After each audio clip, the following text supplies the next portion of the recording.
Hi అండి. ఈరోజైతే మనం చేసుకుందాం అలసంద వడలండి.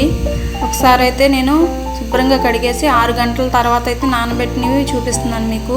ఇప్పుడు మనం మిక్సీలో అయితే వేసుకుని వాటర్ అస్సలు వేయకూడదండి, వాటి వరకు వడగట్టేసుకుని వేసుకోవాలి. దానిలో అల్లం వెల్లుల్లిపాయలు, జీలకర్ర, కొంచెం పుదీనా కొత్తిమీర వేసుకోవచ్చండి, మన ఇష్టం.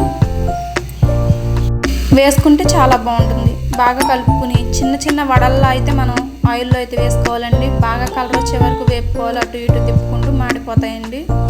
సిమ్లోనే పెట్టాలి, ప్రాసెస్ మొత్తం సిమ్లో పెట్టుకుని అయితే చేసుకోవాలి. ఒకవైపు బాగా వేగిన తర్వాతే వీటిని రెండో వైపుకి అయితే తిప్పాలండి, లేకపోతే విరిగిపోతాయి. మనం వాటర్ అనేది ఎక్కడా వాడమండి. టేస్టీ వడలు అయితే రెడీ అయిపోయినాయి. ఒకసారి చూసారా అవుట్పుట్ ఎలా ఉందో? అంతేనండి, చాలా బాగుంటుంది. చట్నీతో అల్లం చట్నీ కానీ, పల్లీ చట్నీ కానీ దేనితో నంచుకు తిన్నా చాలా బాగుంటుంది.